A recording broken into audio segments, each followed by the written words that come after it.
Remember how shopkeepers used to give us kacha mango bite and eclairs as change? Well, a bigger form of this barter system is in play in Zimbabwe. From toffees to bread and cheese, any and everything is being used as change.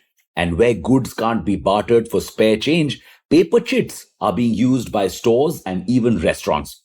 These chits can later be used to buy goods in the same store or restaurant, all because people in Zimbabwe have no faith in their money. Why? The story goes back to 1980. After around 100 long years, Zimbabwe was finally free from the white colonists. The country elected its first black prime minister in 1980, who represented the majority African population, Robert Mugabe. In 1987, Mugabe became the president. Now, in the 1990s, Zimbabwe was facing two major problems. Its economy was declining and it was witnessing a growth in population. So, Mugabe, who held Marxist ideologies and was strongly against colonialism, decided to do something drastic. He took the land of the white minority and gave it to the black people. The white minority was not compensated for this land. They were not allowed to appeal the taking away of this land, nothing. And many who protested against this new fast track land reform program or FTLRP were killed. More than 10 million hectares of land was taken from white farmers. To most, this was justice. To most, this was karma. After all, the white majority had stolen the land of these Africans while letting them suffer hardship and poverty.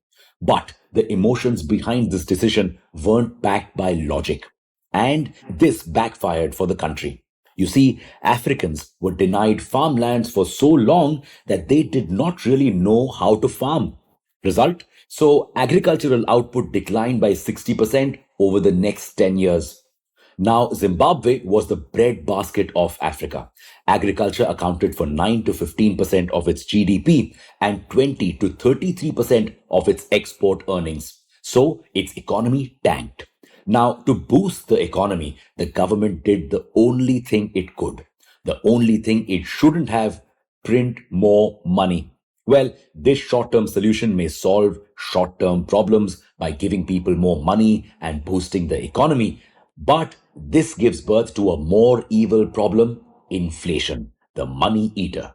This is how Zimbabwe fell in the inflation trap and is now deep under. Inflation eats away your purchasing power. With the same amount of money, you can now buy lesser things. Now, this was a problem for Zimbabwe, which now had to import food and other goods. To solve this, the government kept printing money. This added fuel to the fire and increased inflation further. At one point, by some estimates, inflation reached 79.6 billion% month on month in 2009. Prices of goods were doubling and even tripling every day. The country was out of control. People were witnessing cash shortages because of rising prices. Zimbabwe's answer? You guessed it: print more money.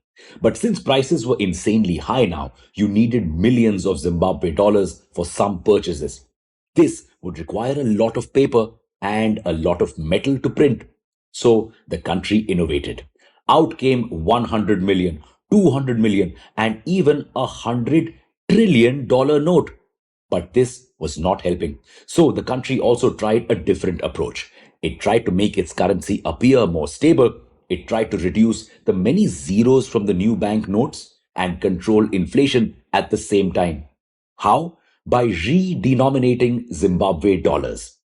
Redenominating simply means changing the value of currency. This redomination happened not once but thrice: in 2006, 2008, and again in 2009. In 2009, the government announced that if you had 10,000 crores worth of old dollars, you could have one new dollar. Brutal, right? But this didn't really matter to people anymore. They had given up on Zimbabwe dollars some time back and were now mainly using US dollars. And the government also soon realized this. It also stopped printing its own money and allowed people to use foreign currency.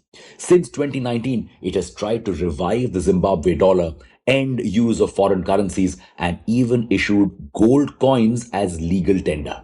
But Zimbabwe's inflation is still high at 92.3%, and people still don't trust the Zimbabwe dollar. So the multi currency system has been reinstated and people still use US dollars. That's where we come to the current problem. Why are people using scraps of currency now? You see, Zimbabwe has to import US dollars from other countries, and countries don't export or import spare change coins because it makes the cargo heavy. So there's a shortage of change. Even $1 notes, the closest thing to change, are short in supply. Now, even in such dire situations, no one wants to use the Zimbabwe dollar.